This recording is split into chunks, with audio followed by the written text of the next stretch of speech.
Oke, baik. Bismillahirrahmanirrahim. Assalamualaikum warahmatullahi wabarakatuh. Selamat pagi dan salam sejahtera buat kita semua.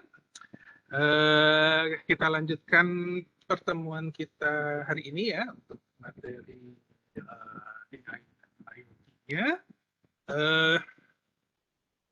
Seperti biasa, mungkin sebelum kita mulai, silakan mari kita narsis bareng-bareng dulu untuk keperluan capture berita acara perkuliahan hari ini. Oke, silakan aktifkan kameranya dan narsis bareng-bareng hari ini. Ini Kamis 24 Maret. Oke. Bikin file dulu.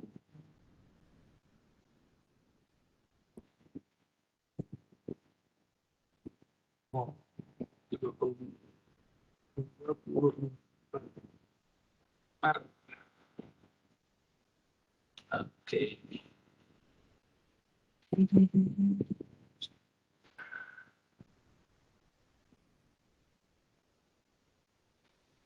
Kita bikin dulu. Oke, kita rektor dulu ya. 1, 2, 3. Oke, sekali lagi ada yang dulu. 1, 2, 3. Oke. Oke, terima kasih.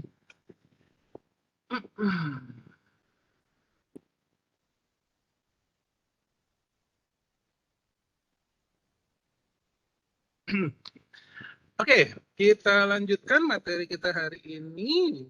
Materi kita hari ini bicara tentang sinyal dan data processing, khususnya untuk IoT. Di materi ini memang mungkin beberapa nanti yang ditampilkan ada juga menggunakan perangkat Arduino ataupun Raspberry Pi, dan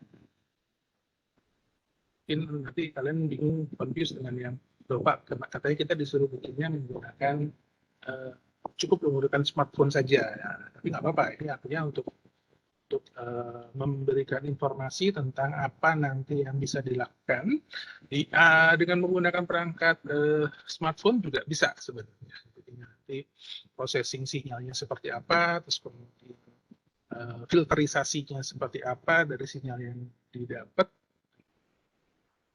dengan formula filter nanti akan jauh lebih baik.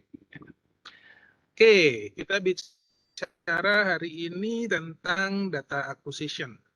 Apa sih data acquisition itu? Data acquisition ini intinya adalah kita mengcapture atau mengakuisisi data, mengambil data yang ada di alam sebenarnya, gitu ya. Terus kemudian untuk keperluan kita olah sedemikian rupa sehingga menjadi sebuah atau sesuatu yang bermanfaat bagi kita. Nah, kita bicara data acquisition-nya sendiri, berarti kita nanti akan bicara bagaimana data tersebut diambil. Intinya adalah bagaimana data tersebut nanti akan diolah. Di dalam hal ini kita bicara bagaimana yang mau diukur atau yang mau diambil ini apa gitu. Diambil atau yang terus kemudian akan dibandingkan atau dihitung, diukurnya ini seperti apa. Jadi di sini kita lebih bicara untuk pemahaman terlebih dahulu, biasanya bahkan bicara lebih spesifik terlebih dahulu tentang apa yang akan dibaca atau apa yang akan dihitung, apa yang akan diukur. Jadi, permasalahan-permasalahan ini yang harus lebih spesifik sampai kira-kira bagaimana pengukurannya, nilainya, nilai ambang batasnya seperti apa. Kalau misalkan kita bicara pemahamannya sudah sampai Anda tahu ada batasan-batasannya, ada bentuk yang akan diolahnya atau bagaimana cara mengukurnya, nah ini akan lebih apa ya istilahnya, lebih bisa mendapatkan data yang lebih baik. Oke, contoh misalkan secara fisik kita akan mengakuisisi data, tujuannya untuk mengukur dan sebagainya. Ini ada beberapa. Nah, kita coba kupas satu persatu, sebagian saja biar waktunya tidak terlalu lama. Kita bicara temperatur atau humidity. Nah, bicara temperatur ini artinya kita harus tahu dulu yang mau diukur temperatur ini, berarti kita akan bicara perubahan dari perubahan suhu, panas dingin, panasnya sampai berapa derajat, dinginnya sampai berapa derajat. Nah, ya, kita harus tahu dulu nih, mau mengukur apa gitu. Kalau yang diukur adalah tingkat dinginnya kulkas, pasti beda dengan mengukur tingkat dinginnya atau tingkat panasnya, tingkat suhu ruangan, suhu kamar, kan seperti itu.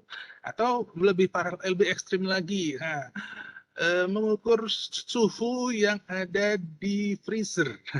Ini kan berarti lebih dingin lagi. Nah, yang lebih panas lagi apa Pak ya? Misalkan kita akan mengukur temperatur suhu yang ada di ruang bakar sebuah mesin misalkan, atau karena dulu saya pernah kerja di engineer burner out system. Nah, itu jadi dia membuat sebuah insinerator, ruang bakar untuk menghancurkan limbah, apa namanya, limbah medis. Nah, jadi misalkan kayak jarum, apa itu jarum suntik, pokoknya yang limbah-limbah medis yang agak susah untuk diuraikan, dia dimasukkan ke dalam satu kotak yang kita sebut dengan namanya insinerator, ruang bakar. Dimasukkan situ dengan suhu tinggi, diburn dengan kalau yang biasa lihat torcer kan kecil nih, torcernya segede gaban gitu ya. Jadi yang di depan situ kita nyalain, kita sembur, deh gosong deh orang yang lewat depan kita gitu ya. Nah, jadi itu kita tahu dulu ukurannya seperti apa. Next kita bicara misalkan sound, suara. Yang mau diukur suara apa nih gitu kan? Kalau suara yang bisa didengar oleh manusia, kita harus tahu dulu, atau kita minimal tahu dulu frekuensi berapa sampai berapa yang akan didengar, yang akan kita capture, yang akan kita olah gitu ya. Sampai bicaranya kira-kira ada noise atau tidak. Nah, ini nanti kita bicara noise. Oke, nanti dulu. Next kita punya gas. Gas ini kan banyak. Mau ngukur gas apa? Gasnya dalam bentuk oksigen, dalam bentuk karbon dioksida, karbon monoksida, gas helium, apapun itu. Gitu ya. Nah, vibration juga istilahnya ini kita bicara tingkat getarannya seperti apa. Mengukur getaran vibrationnya HP sama getarannya bumi, ini kan beda. Jadi minimal kita tahu dulu mau bikinnya seperti apa. Oh Pak, kita mau mendeteksi apa namanya early warning system kalau ada gempa. Ini gempa ini dalam tanda kutip hanya bisa diprediksi gitu kan. Prediksinya biasanya dari patahan, atau prediksinya biasanya terjadi dari adanya gejolak yang dimiliki oleh gunung berapi, seperti itu. Nah, vibrationnya pasti beda dengan vibrationnya HP dong. Gitu. Oke, terus kemudian ada sequence image, video, ataupun pressure. Nah, ini minimal kita harus tahu dulu apa namanya yang di capture seperti apa. Kalau video misalkan gambar atau video, kita bicara gambarnya atau tingkat kecerahan gambarnya seperti apa, RGB atau black and white atau grayscale.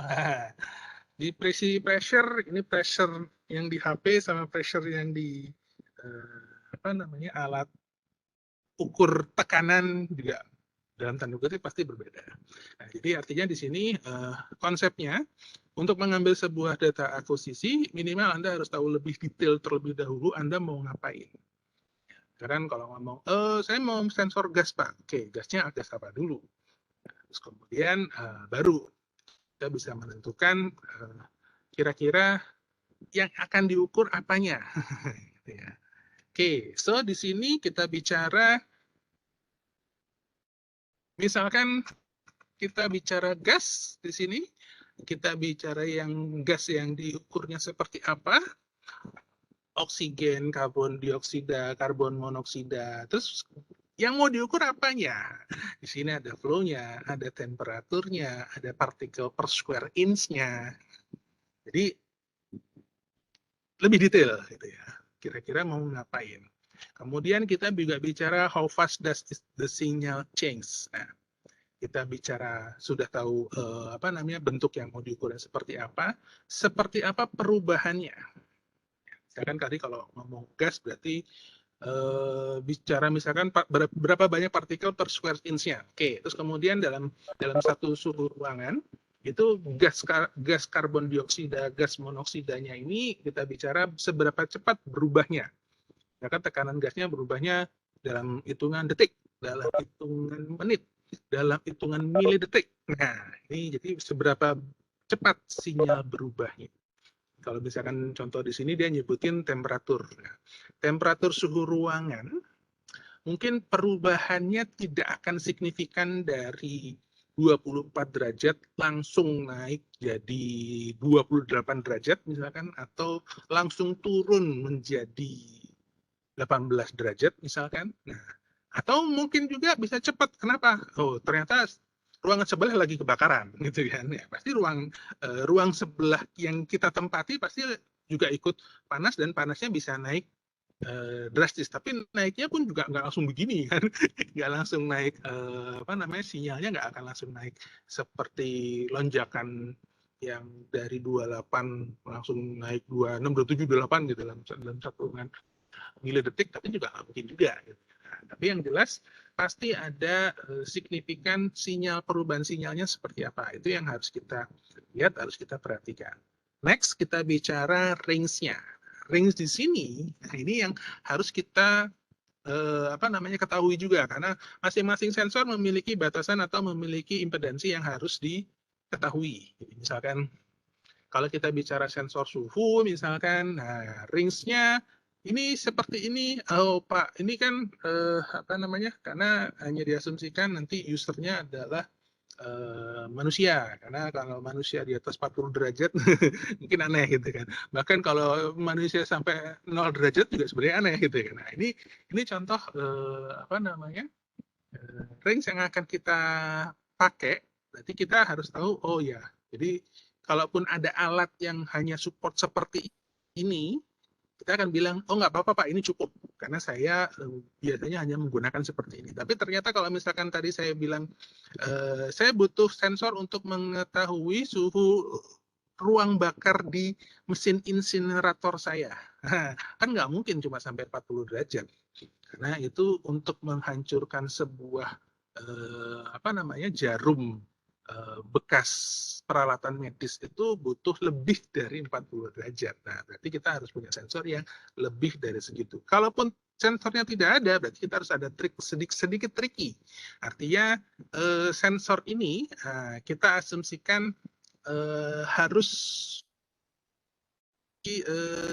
yang aman di sekitar sini. Jadi artinya mungkin sensornya ditaruh di jarak tertentu sehingga kita bisa memprediksi bahwa kalau di sini turun 1 derajat, berarti di ruang bakarnya turun berapa derajat, atau kebalikannya, kalau di sini naik 1 derajat, berarti di ruang bakarnya at least sudah berapa derajat gitu ya. Jadi kita bisa buat asumsi misalkan perbandingan penggunaan sensornya dengan jarak, dan kemudian dengan perbandingan apa namanya ruang bakar insineratornya itu sendiri. Oke. Nah, nggak bisa next. Nah, oke. Nah, ini contoh yang tadi kita bicara gas dan sebagainya.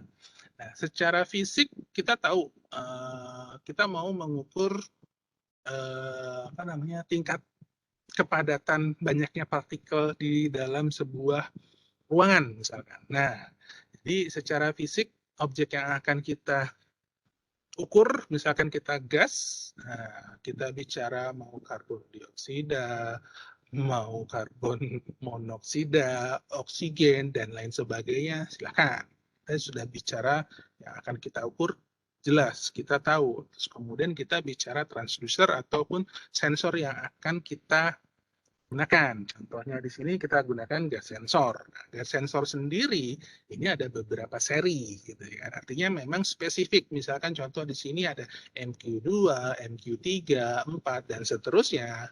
Ini tiga tergantung kebutuhan kita. Mau yang mana? Misalkan kita bicara, ini yang paling seru, saya paling seru ngomong ini nih. MQ137. Wah, tujuannya apa? Untuk mendeteksi tingkat baunya kamar mandi cowok. Tingkat mendeteksi toilet cowok ini diasumsikan sudah taraf yang gimana nih? Saya nggak ngerti juga kenapa masuk kamar mandi cowok biasanya lebih smell not compatible daripada kamar mandi cewek. Oke, jangan dibahas. Oke, kita punya microcontrollernya, misalkan kita gunakan Arduino, communication-nya I2C, dan kemudian protokol yang digunakan komunikasinya kita gunakan Bluetooth, dan komputer datanya. Nah, ini bentuk istilahnya akuisisi datanya. Data yang ditangkap, kemudian spesifik kita bicara misalkan gas karbon dioksida, gas monoksida, karbon monoksida, dan kemudian di capture oleh perangkat Arduino-nya. Kalau perlu di dalam sini di filtering dan sebagainya, kemudian data dikirimkan. Nah, data yang dikirimkan di sini ditampilkan dalam bentuk grafis, mungkin akan lebih terlihat oleh si kita sebagai user. Oh, oke. Berarti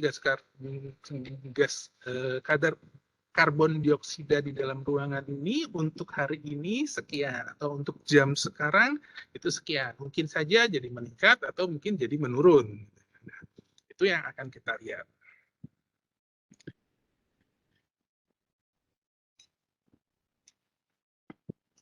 Oke, so bicara data akuisisi di sini adalah konsep untuk sampling sinyal yang mengukur sebuah metode sinyal yang ada, terus kemudian dikonversi untuk dihasilkan dalam bentuk digital. Tujuannya untuk dapat diproses lebih lanjut atau dimanipulasi oleh microcontroller atau komputer. Jadi kita ambil sampling sinyalnya yang biasanya bentuknya adalah dari analog diubah menjadi sinyal digital. Maka yang disebut dengan analog digital converter yang kita gunakannya tadi. Nah, biasanya data acquisition system disebut dengan DAS, data acquisition data acquisition unit. Nah, biasanya ini bentuk-bentuk yang penting kita bicara bagaimana meng-capture data, terus kemudian men-convertnya dari analog menjadi digital. Nah, kita lihat bentuknya nih sekarang. Ya. Jadi misalkan kita tahu di sini bentuknya seperti ini, ditangkap data aslinya ya, data aslinya seperti ini, ditangkap oleh transducer jadi begini. Ya. Kenapa jadi begini? Biasanya karena ada noise. Noise-nya juga biasanya memang ada noise di sekitarnya. Kayak misalkan sekarang, apakah Anda bisa dengar noise kipasnya saya? Nah, kalau sudah ngajar ini saya harus dinyalain kipasnya ada beberapa biji. 1, 2, 3, ada 3. Panas banget ruangan saya. Nah, jadi kalau misalkan Anda mendengar suara dengung di speaker Anda, nah ini berarti speaker saya masuk jadi noise. Tapi mudah-mudahan enggak. Saya sudah berusaha mengaktifkan noise removal-nya dari aplikasi Webex-nya. Mudah-mudahan nggak kedengar. Nah, sehingga kalau sudah saya aktifkan noise conditional-nya, sinyalnya jadi akan lebih baik seperti ini. Baru kemudian kita lakukan analog digital converter-nya. seperti apa, yang kita digitalisasi, dan kemudian kita simpan di dalam data dalam bentuk biasanya udah 0101, tinggal nanti direpresentasikan, bisa grafis, bisa menggunakan apalagi line dan sebagainya. Biasanya dipresentasikannya menggunakan mode grafis. Oke, kita perjelas satu persatu. Di poin 1 dan poin 2 tadi, artinya tugasnya, hardware-nya yang sebuah perangkat yang memproduksi sinyal tadi dan di-capture oleh si sensor, biasanya terdapat sebuah noise. Maka biasanya, dan biasanya lagi harusnya, noise tersebut kita harus bersihkan sebelum kita olah. Kenapa? Karena kita kan ingin tahu benar-benar yang kita ambil adalah data sampling yang memang berasal dari sumbernya, ya, bukan dari yang lain. Nah, bagaimana cara kita melakukan filterisasinya? Nah, seperti yang tadi saya bilang, misalkan kalau saya berbicara di sekitar saya ini ada beberapa kipas yang kalau itu masuk ke dalam speaker saya yakin Anda akan berusaha secara manusiawi, secara humanity, Anda akan berusaha tidak fokus dengan noise-nya, tapi akan berusaha mendengar suara saya. So, suara dengungnya dan sebagainya mungkin Anda bisa ignore, gitu kan. Nah, itu maksudnya dalam hal ini kita bicara bagaimana mereduce sebuah sinyal. Kalau komputer kan nggak bisa. Nah, komputer caranya adalah dengan menghilangkan noise-nya tersebut, terus kemudian baru cara lagi. Nah, jadi setelah kita bicara nomor 1 dan nomor 2 di mana dari sumber aslinya seperti ini, terus kemudian pada saat ditangkap sama si sensor terdapat beberapa noise, maka di proses ketiga ini adalah bagaimana kita memanipulasi output supaya bisa diolah oleh analog digital converter, sehingga harapannya datanya bersih, tidak berantakan seperti yang seperti ini. Jadi minimal kalau sudah jadi seperti ini, kita bisa lihat atau kita bisa asumsikan bahwa oke, at least ini sudah seperti aslinya, meskipun memang belum ya. Jadi Pak, berarti kalau mau benar-benar smooth seperti ini bagaimana Pak? Ini at least sangat-sangat tidak mungkin ya, karena pasti ada noise, apapun itu pasti ada noise. Misalkan kalau bicara suhu ini noise-nya apa Pak? Nah, suhu ini noise-nya adalah biasanya di sensornya. Sensornya kadang-kadang tidak terlalu sensitif, atau sensornya dia kadang-kadang naik turun. Kalau namanya digital berarti kita akan bilang bahwa sensornya kok dalam sekian detik suhunya 24 Pak, terus kemudian sekian detik berikutnya 24,5 atau 23,5 atau 23,8, berarti seolah kayak tidak tidak stabil gitu ya. Nah, padahal mungkin kalau kita cek dengan air raksa dengan intensitas yang detail, itu sebenarnya sama gitu. Jadi artinya di sini perangkat transducernya biasanya. Karena biasanya di perangkat-perangkat digital, perangkat-perangkat sensor, ya tadi ada batasan-batasan, ada kemampuan, ada tingkat errornya. Nah, itu juga menjadikan data yang kita capture tidak selamanya murni 100% sesuai dengan yang aslinya. Nah, tapi minimal, ya tadi dibilang, kalaupun kita sudah bisa bersihkan noise yang ada, maka data yang kita dapat dalam hal ini minimal bisa kita manipulasi untuk keperluan nanti diolah menjadi analog digital converter. Jadi di sinyal conditioning ini baru kita bicara filtering, kita bicara atenuasi. Atenuasinya itu seolah sinyal yang tidak diperlukan kita perkecil, kita lemahkan, kita kurangi.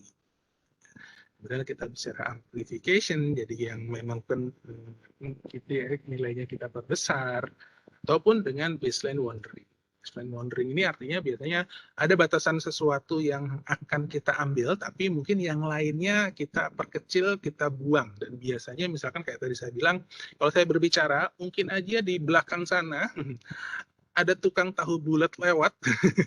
Jadi artinya suara si tukang tahu bulat karena frekuensinya agak jauh, jadi dia mungkin lebih kecil terdengarnya, itu mungkin diredusnya mungkin bisa lebih cepat dibandingkan suara kipas yang ada di depan saya atau yang di samping-samping saya ini. Oke. Tuh kan, tadi saya ngelapinnya karena keringat benar. Oke, next kita bicara berikutnya adalah di proses analog digital converternya. Sini di dalam analog digital converternya, kita biasanya akan melihat bagaimana pembacaan sebuah sinyalnya. Jadi, misalkan kayak gini nih, sinyal analognya seperti ini. Setelah di analog digital converter, outputnya jadi seperti apa? Nah, outputnya mungkin aja seperti ini, atau mungkin aja keluarnya 1, 0. Udah selesai, karena ketemunya 1 sama 0. Semakin detail analog digital converter yang akan kita miliki, maka kita akan memiliki sebuah sinyal yang sinyal digital yang akan lebih sempurna.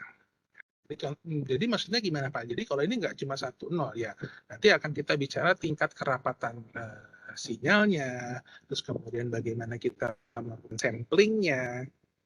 Jadi misalkan 0101-nya ini kita akan buat sedemikian rupa menjadi misalkan 1, 2, 3, 4, 5, 6, 7, 8, 10, 9, 8, 7, 6, 5, 3, 2, 1, 0, min 1, min 2, dan sebagainya. Nah, tapi ini merepresentasikan nantinya adalah dalam bentuk digital. Baik itu nanti 1 sampai 10-nya ini dalam biner yang lebih detail. Nah, jadi kita bit ya. Nah, kalau udah ngomong bicara bit mungkin akan lebih terasa. Jadi kalau ini misalkan kita ngomong 1, 0, mungkin hanya menghabiskan 2 bit. Untuk lebih detail misalkan saya tambah 0, 1, 2, 1, 0. Nanti ada 1, 2, 3, 4, 5. 4 bit. Nah, ini berarti masuk 1, 2, 3, 4. Nah, ada 4 bit. 4 bitnya dilihatnya bagaimana? Berarti 0, 0, 0, 1, 1, 1, 1, 0. Nah, itu merepresentasikan tingginya. Nanti kalau ke bawahnya mungkin dibalik dan seterusnya. Nah, jadi ini bagaimana kita akan merepresentasikan, bukan 4 bit, 8 bit ya jadi totalnya ya. 8 bit berarti nanti 8 bit ini merepresentasikan mana yang sinyal tinggi, mana yang sinyal rendah. Semakin banyak bit yang bisa kita representasikan untuk yang ini, dari 8 bit jadi 16 bit, jadi 32 bit, jadi 64 bit, maka kita akan mendapatkan sinyal yang at least hampir mirip dengan sinyal asli. Oke, mudah-mudahan kebayang. Saya lanjutkan. Oke, sekarang bagaimana kita melihat representasi sinyalnya? Sinyalnya itu apa sih? Ya, sinyal ini adalah fenomena fisik yang berubah secara satuan waktu, di mana untuk membawa atau mengirimkan sebuah informasi. Kita bicara sinyalnya, karena sinyalnya ini biasanya independen ya, artinya mungkin dalam tanda kutip membawa informasi yang sendiri-sendiri. Nah, jadi dalam tanda kutip mungkin kalau bicara Anda perhatikan nggak kira-kira di sekitar Anda ini ada siaran TV lagi lewat. Kalau yang TV-nya di rumah masih menggunakan yang standar antena TV biasa yang ini nih, PF goceng. PF antena PF-nya. Nah, berarti kan secara tidak langsung di seputar Anda ini ada frekuensi yang lewat. Bagaimana kita tahu frekuensi ini dijamin tidak ada noise, tidak ada gangguan, karena di sini disebutkan ya noise juga sebuah sinyal. Cuma kita nggak lihat, tapi artinya informasi yang dikirimkan oleh sebuah noise biasanya adalah sebuah sinyal yang kita tidak butuh, kita tidak akan gunakan. Ya. Kayak misalkan tadi saya bilang ini suara kipas annoying banget sih gitu. Suaranya ngung gitu ya. Nah, ya gimana nggak bunyinya udah mulai kenceng ya. Dia kerja rodi 24/7 nyala terus gitu ya. Nah, jadi artinya apa namanya? Ini sebuah sinyal, noise ini juga sebuah sinyal yang sebenarnya kita nggak perlu, tapi mungkin itu ada gitu ya. Nah, jadi sinyalnya seperti apa? Ini ada sampelnya, sinyal voice, sinyal video, sinyal wifi. Nah, ini percaya apa sih, wifi atau wifi ya? Atau kepanjangannya apa sih? Ada yang bilang wireless fidelity. Wah, ini wifi nama brand. Jangan, bukan kepanjangan atau singkatan dan sebagainya. Oke, jadi sinyal-sinyal yang ada di sini, sinyal telepon, sinyal Ethernet. Ethernet emang ada sinyalnya, Pak. Kabel doang kok, dipegang juga nggak nyetrum kok. Oke. Nah, so ada beberapa sinyal yang bisa diklasifikasikan sebagai berikut. Ada continuous deterministic, ada non-deterministic sinyal, terus kemudian ada sinyal odd dan sinyal even, sinyal ganjil, sinyal genap, ada time dan discrete time sinyal, ada periodik dan aperiodic sinyal, ada energy and power sinyal. Mungkin yang kita bahas yang 4 ini aja, kalau ini urusannya untuk grid nih. Grid ya kita bicara. Yang ini biasanya yang keempat ini yang hapus kalau untuk elektronik arus lemah. Oke. Beberapa tipe sinyal ada continuous dan discrete. Nah, di sini kalau bicara continuous, secara gampangnya Anda bisa lihat ilustrasi grafiknya ya. Isinya sinyalnya disebut continuous karena dia terus-menerus dalam satuan waktunya. Misalkan kalau dulu waktu SMA pernah praktikum sinyal sinusoida gitu kan, nah itu gitu aja terus sinyalnya seperti itu, dan itu kita bisa set amplitudonya supaya sinyalnya lebih besar, kerapatannya. Jadi kalau yang pernah nyobain praktikum pakai osiloskop ya, nah itu kita bisa buat sinyal sinusoidal, terus ya sih kalau kita set sedemikian rupa bisa menjadi sinyalnya gigi gergaji gitu ya, nah seperti itu. Bahkan kita set sedemikian rupa sehingga dia akan memunculkan sinyalnya berbentuk digital atau pulse kotak. Nah, ini sinyalnya jadi berubah jadi kotak-kotak. Nah, itu continuous sinyal. Sedangkan untuk discrete time sinyal, di mana sinyalnya dikatakan discrete pada saat didefinisikan pada beberapa satuan waktu tertentu. Bentuknya akan jadi seperti ini. Sinyalnya dilihat per frekuensinya. Oke, next. Kita punya deterministic sinyal, di mana sinyal deterministik secara komplit bisa dispesifikasikan dalam perhitungan matematis. Nah, contohnya seperti ini. Jadi misalkan tadi saya bicara sinusoidal sinyal di continuous, nah tapi ternyata dia juga bisa dibentuk dalam notasi matematisnya, maka juga bisa masuk dalam kategori deterministik sinyal. Nah, makanya biasanya kalau Anda perhatikan misalkan Anda sudah pernah disuruh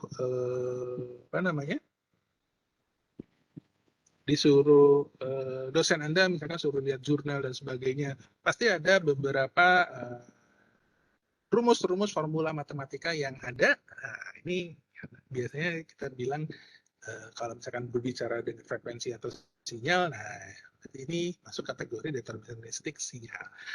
Kalau yang non-deterministik sinyalnya, berarti ini tidak bisa direpresentasikan menggunakan formula matematika. Kenapa? Karena sinyalnya ngaco, Pak. Nggak bisa dibikin formulanya. Kok nggak bisa? Ya, tidak ada pattern yang bisa memunculkan data yang ngaco seperti ini. Jadi ini kalau udah seperti ini kita bingung juga. Oh iya, oke. Misalkan apa namanya? Anda mau membuat mengetahui tingkat apa namanya kerusakan jalan. Nah, mungkin pada saat jalannya apa namanya rata, tidak ada vibration, sehingga Anda bilang, oh oke, masih aman. Tapi begitu ada vibration, vibrationnya nggak jelas gitu kan. Ini kadang-kadang tinggi, kadang-kadang rendah. Nah, ini seperti apa? Gitu. Nah, ini yang kita sebut juga non-deterministic sinyal, karena tidak bisa dispesifikasikan dalam bentuk formula matematis apapun. Nah, kemudian ada simetrik dan antisimetrik, even and odd. Simetrik di sini kita bicaranya apa namanya? Sinyal disebut simetrik jika ini biasanya apa ya, negasi. Sinyalnya negasi dari sinyal aslinya. Sinyal negasinya sama dengan sinyal asli. Jadi artinya di sini kalau kita dilihat atau kita bandingkan antara kuadran 1 dengan kuadran apa namanya itu? Kalau saya jadi lupa. 1, 2, 3, kuadran 1, kuadran 2, kuadran 3, kuadran 4 ya. 1 dengan 2, 3 dengan 4. Nah, ini jadi kalau dilihat secara negasinya dia akan sama. Contohnya yang berikutnya juga seperti ini juga akan sama. Nah, sedangkan kalau yang odd atau antisimetrik, nah ini berarti dia muncul negasi dari n-nya. Jadi seolah dia bergeser. Kebalikannya. Ini kebalikannya di sini. Ini kebalikannya di sini. Jika ini di sini kebalikannya di sini.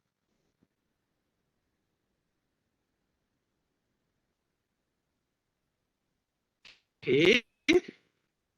Next, kita juga punya periode sinyal jika dia memenuhi sebuah menuju satu waktu tertentu.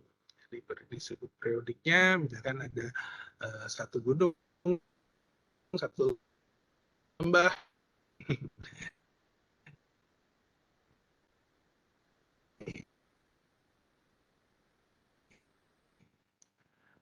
Nah, kita lihat bagaimana rate-nya.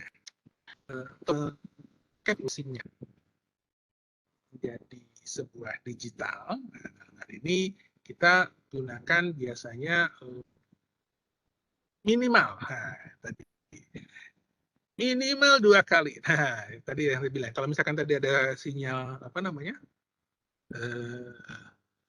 gunung dan lembah tadi, nah, kalau kita hanya ambil 1 kali, diasumsikan ada 1 gunung dan 1 lembah, jadinya 1, 0. Nanti di dalam ilustrasi grafisnya pasti akan munculnya segitiga. Nah, karena bukan lagi gunung dan lembah, karena hanya ambil topnya saja. Ya, maka di sini biasanya at least twice. Jadi kalau misalkan, bentar saya coba gambar ya. Jadi misalkan kita punya,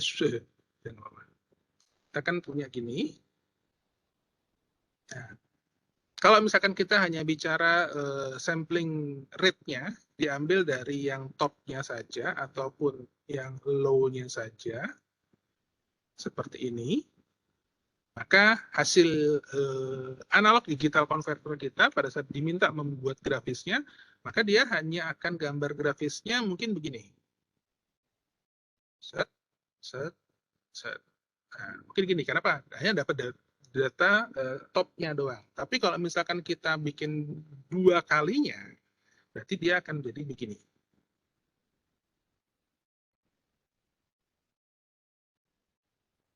Nah, berarti kalau udah begini kan minimal dia bentuknya begini.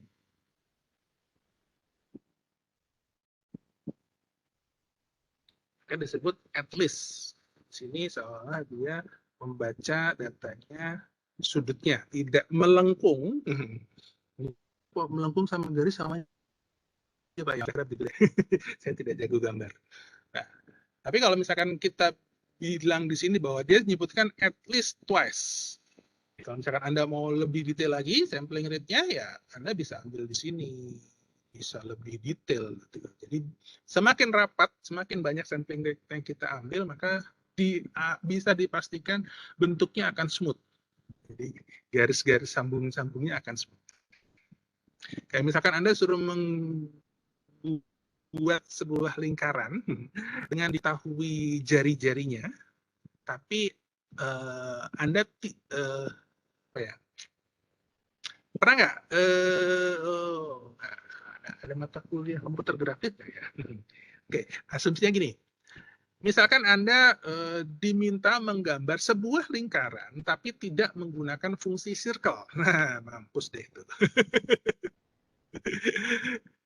Kalau menggambar tapi tidak menggunakan fungsi circle. Misalkan, oh ya, ada yang pernah nyoba Python pakai mode grafisnya gitu kan, tapi Anda tidak boleh menggunakan function circle-nya. Maka Anda akan membuat sebuah lingkaran dengan menggunakan formula matematis, di mana penggunaan sin kostannya akan dipakai, dan pasti Anda akan menggunakan sudut 360 derajat. Sehingga seolah-olah gambar Anda lingkaran akan bentuknya mungkin garis-garis. Garis-garis sampai balik lagi. Jadi beda kalau bikin circle kan Anda cukup titik pusatnya berapa, jari-jari berapa, nanti otomatis bikin lingkarannya akan jadi. Nah, dengan menggunakan fungsi rumus matematika tertentu, saya juga udah lupa lagi. Nah, ini bisa kita bikin lingkaran, tapi dengan menyambungkan dari titik koordinat tertentu, kita punya titik koordinat tertentu dengan sudut tertentu 1 derajat, berarti dia 1 derajat dari titik ini naiknya kemana? Koordinat berapa? Oh, ke sini. Nah, sehingga kita bikin garis gini.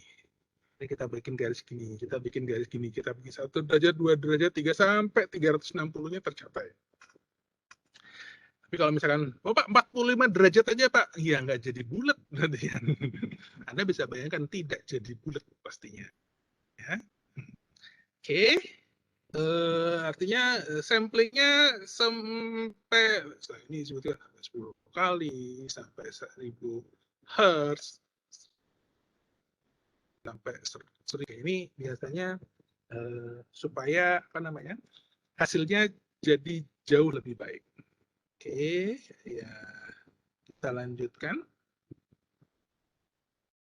Nah, ini tadi yang saya sampaikan ya. Jadi dengan samplingnya semakin banyak, semakin cepat, nah, dia akan menghasilkan sinyal yang jauh lebih baik. Tambah rapat lagi, tambah sinyalnya pasti hasil digitalisasinya akan jauh lebih baik. Time domain sama frekuensi. Nah, ini kalau ngomong time domain kita bicara waktunya, tapi kalau bicara frekuensi domain kita berbicara sinyal processingnya seperti halnya kita bicara filterisasinya. Nah, kalau bicara time domain kita hanya bicara sinyalnya dalam satu satuan waktu.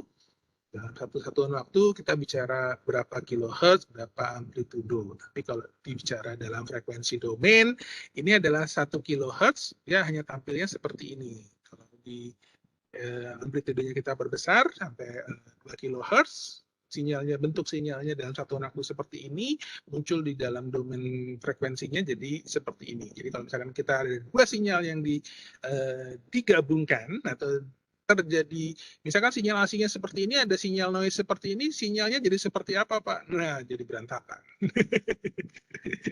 Oke, tapi secara frekuensi domain, biasanya dia akan tetap muncul. Ada frekuensi 1 kHz dan frekuensi 2 kHz. Tapi nanti tinggal bicara, yang kita capture yang mana. Oke, nah, kita bicara noise nih. Tantangan di dalam dunia nyata ini adalah biasanya khususnya di sinyal processing untuk mengakusisi data, biasanya kita akan bertemu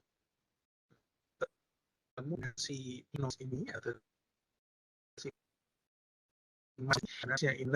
tidak bisa kita hindari. Ya, kalau memang bicara bisa diperkecil mungkin bisa lebih baik, tapi iya yang terjadi seperti ini. Jadi di sini kita bicara kalau ada noise, sinyalnya jadi seperti ini, yang biru nih. Kalau tanpa noise, sinyalnya yang merah nih harusnya.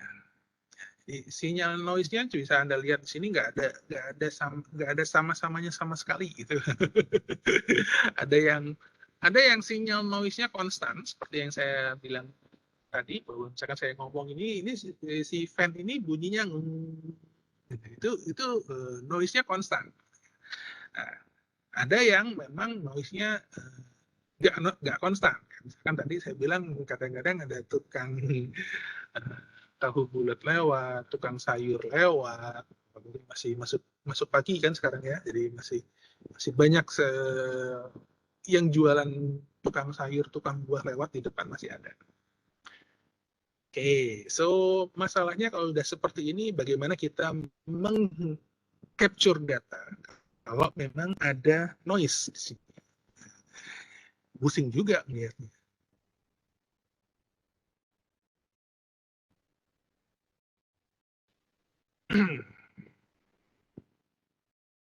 Nah, tapi di sini kita bisa dalam tanda kutip ya, kita bisa gunakan SNR, sinyal to noise ratio, di mana di sinyal to noise ratio ini kita dalam tanda kutip kita bisa lihat atau kita bisa tahu sampai sejauh mana noise yang muncul, dan kemudian nanti kita bisa eliminasi, kurangi sinyalnya dengan apa namanya, sinyal noise-nya dibandingkan dengan noise-nya itu sendiri. Jadi dengan formula seperti ini, kita punya sebuah sinyal yang akan kita ambil dengan dibuang sinyal yang tidak diinginkan tadi. Ya, nanti kalau di dalam domain waktu dan domain frekuensi, nanti munculnya seperti ini.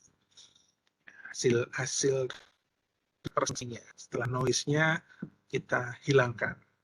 Tapi di sini kita masih kita pisahkan, sebenarnya masih kelihatan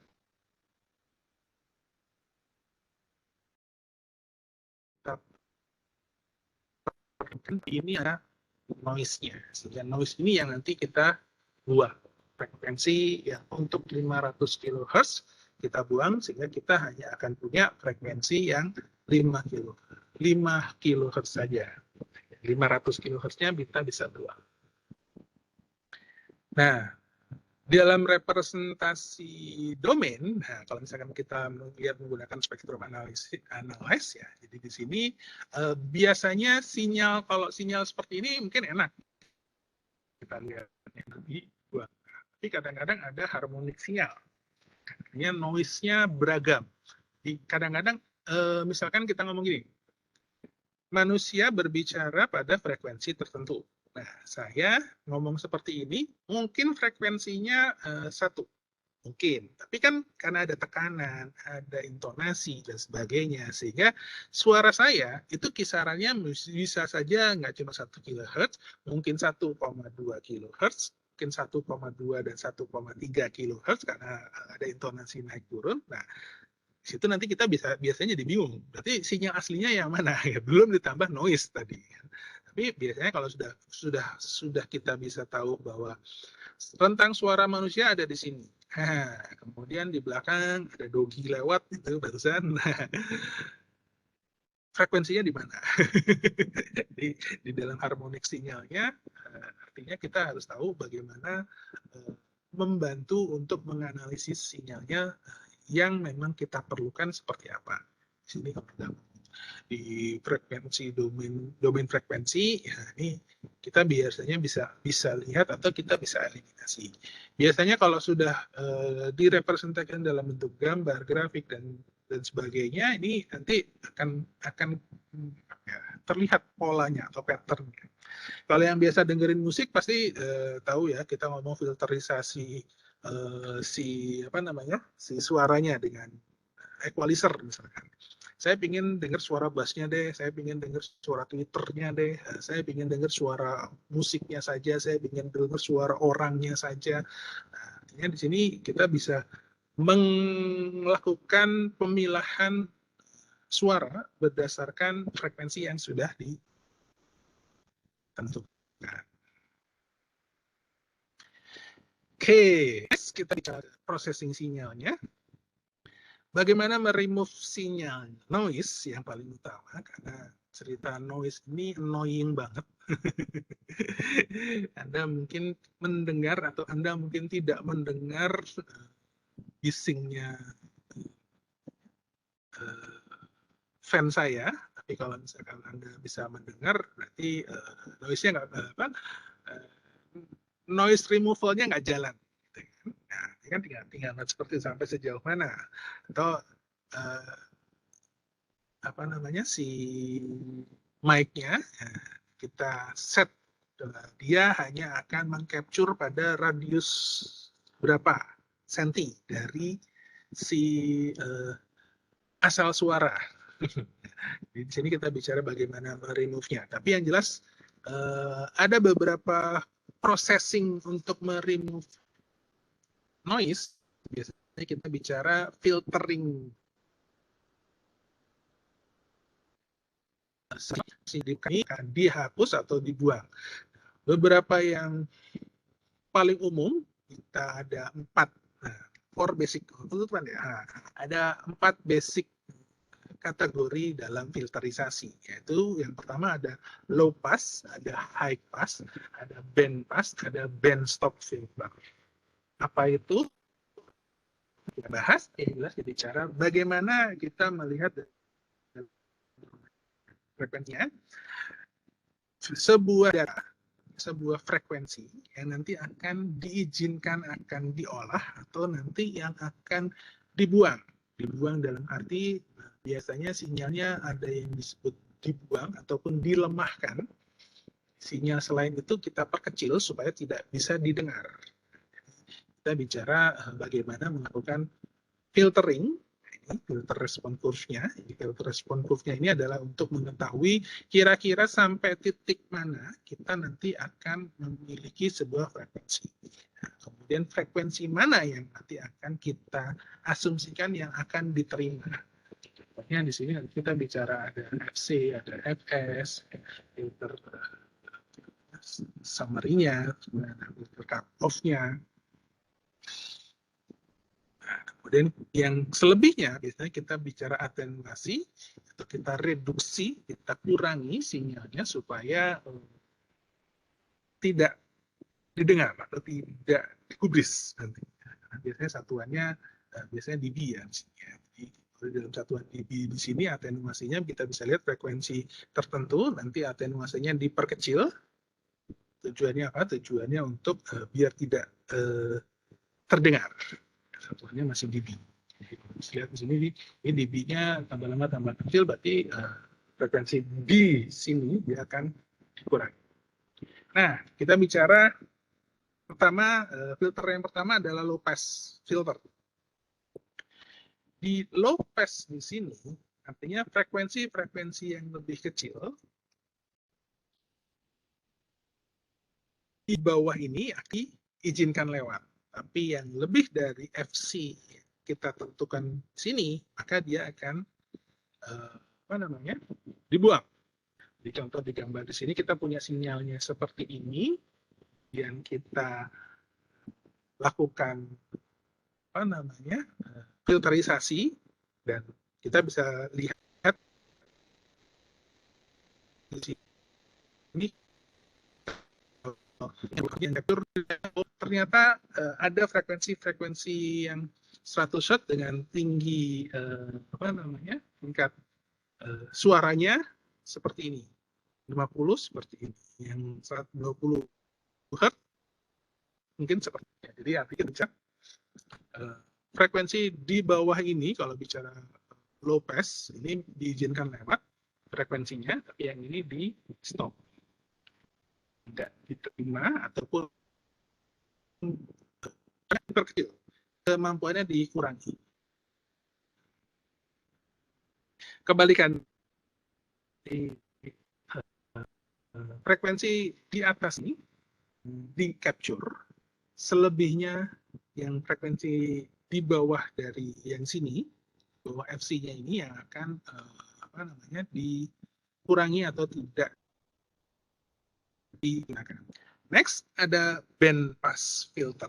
Nah, Sini kita bicara range atau antara. Contohnya tadi misalkan di dalam frekuensi ini akan diterima, selebihnya akan dikurangi.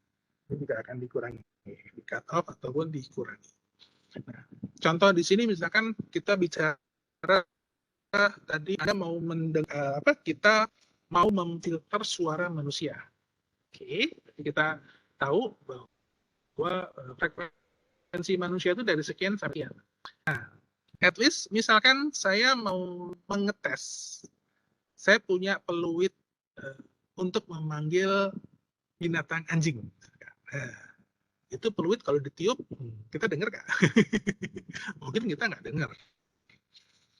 Hanya hewan anjing aja yang nah, so, berarti gimana? Ya memang telinga kita nggak bisa dengar, tapi kalau misalnya kita pasang ke dalam frekuensi yang tertentu, nah tadi di sini kita begitu meniup peluit, di sini nanti sinyalnya akan muncul. Oh ini, muncul nih peluitnya. Kita nggak dengar, tapi alat kita yang dengar karena alat kita sudah kita set dari frekuensi sekian sampai sekian sesuai dengan frekuensinya si peluit tadi. Jadi kita tahu, oh bunyi toh, bukan nggak bunyi, memang bunyi, cuma telinga kita nggak bisa dengar. Oke, contohnya itu. Atau misalkan, sorry itu saya karena orang tua saya sudah secara pendengarannya sudah agak berkurang, jadi kita mau nggak mau harus ngomongnya agak sedikit keras, bukan kurang ajar, tapi memang intonasinya agak tinggi kalau ngobrol dengan beliaunya, karena pendengarannya sudah berkurang. Meskipun misalkan kita bawa ke THT dikasih alat, kadang-kadang kita ngomong kok dipanggil-panggil kok nggak dengar. Oh iya, alatnya di sini, bapaknya lagi di mana, jadi nggak dipakai gitu. Jadi ya sama aja bohong, nggak dengar juga. Akhirnya ya sudah, alat ada, teriak juga kadang-kadang iya. Oke. Nah, next paling terakhir filternya adalah disebut dengan band stop filter. Band stop filter ini kembalikan dari yang tadi disebut band pass tadi, berarti kalau band stop di sini yang diizinkan adalah kebalikannya, yang di luar dari range yang kita tentukan. Yang di dalam range-nya malah kita perkecil fungsinya. Ya. Oke. Pemilihannya biasanya mau sinyal yang aslinya menggunakan low pass, high pass, band pass, atau band stop atau disebut dengan notch filter. Ya, ini saya lupa. Ini harus sebutan lain dari band stop filter, ini notch filter. Oke. Nah, tadi yang disebut dengan Butterworth low pass filter ini biasanya karena ideal, nah disebut ideal respon frekuensinya ini dia turunnya berdasarkan misalkan stepnya setiap 20 Hz, 10 Hz. Nah, ini biasanya bagaimana tingkat cut off-nya. Ada beberapa frekuensi nanti yang otomatis diperkecil, tapi tidak bisa langsung semua diperkecil. Nanti frekuensi tertentu bisa dilemahkan secara kalau misalkan frekuensi tinggi dengan rumus tertentu pasti dia hanya kebagian memperkecilnya cepat, ada yang memperkecilnya jatuhnya jadi ya, ini bicara Butterworth. MVA juga sama, ini bicara sedikit teknik kalau bicara melakukan low pass filter, tapi dia lebih melakukan dengan cara mengambil nilai rata-rata. Contohnya mungkin langsung nanti, nah sinyalnya kita diambil rata-rata tingginya dengan 11 poin average, di sini muncul, terus sampai 51 average, dirata-ratain, kita rata-ratain, terus kemudian nanti akan munculnya jauh seperti ini. Ini coding MVA-nya juga ada, sinyal yang didapat dari hasil monitoring dengan menggunakan MVA, ini biasanya jadi yang merah ini yang sinyal hasil MVA. Sinyal aslinya seperti ini ada tulisnya. Oke, MTA-nya pakai yang merah, row sinyalnya yang biru. Ya. Jadi rata-rata jadi lebih cepat karena biasanya kalau MTA ini biasanya untuk lebih digitalisasi kalau misalkan kita bicara menggunakan perangkat. Ini lebih enak. Oke, itu saja untuk pertemuan hari ini. Ada pertanyaan? Jangan lupa silakan diintip di apa namanya di LMS-nya ya. Nah, itu saya sudah upload apa namanya? Ada tugas, ya, tugas individual. Jadi di situ silakan nanti diintip, dikerjain.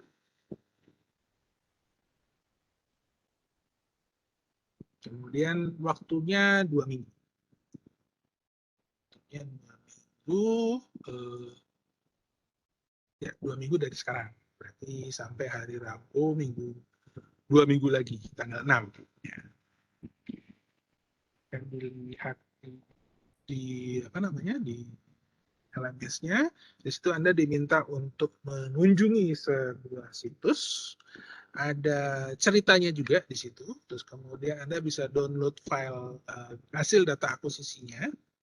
Di situ ada 15 data akuisisi di mana Anda dipersilakan memilih salah satu dari data akuisisi yang ada di dalam Excel-nya tadi.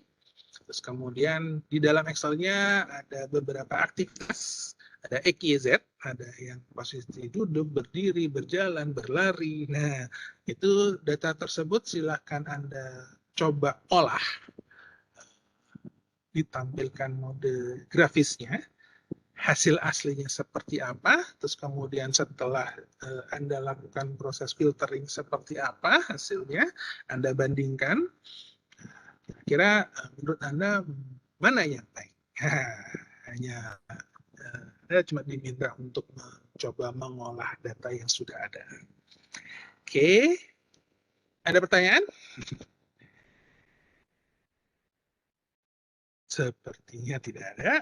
Oke, baik. Kalau tidak ada pertanyaan, mungkin saya bisa akhiri pertemuan kita hari ini. Dan kita lanjutkan insya Allah di pertemuan berikutnya. Dan silakan dicoba tugasnya. Ini individual ya, jadi silakan Anda bikin sendiri-sendiri. Kalaupun Pak, saya apa namanya butuh bantuan teman untuk nyoba. Nah, dalam tanda kutip Pak, kodingnya sama. Mungkin kodingnya sama, tapi saya yakin nggak sama persis kan. Apalagi kalau datanya apa namanya pasti berbeda. Saya yakin pasti datanya ada yang membedakan. Ada yang Anda pakai dataset yang A, Anda pakai dataset yang dataset yang pertama, ada yang pakai dataset ke-15, ada yang pakai dataset yang ke-12 dan sebagainya. Oke, mungkin itu saja yang bisa saya sampaikan. Jika tidak ada pertanyaan atau jika ada pertanyaan nanti bisa disampaikan di grup WhatsApp ya. Jika tidak ada pertanyaan, mungkin saya bisa akhiri pertemuan kita hari ini dengan ucapan wabillahi taufiq wal hidayah. Wassalamualaikum warahmatullahi wabarakatuh. Selamat siang dan terima kasih. Waalaikumsalam warahmatullahi wabarakatuh. Terima kasih, Pak. Terima kasih, Pak. Ya, sama-sama. Kita lihat siapa yang ketiduran.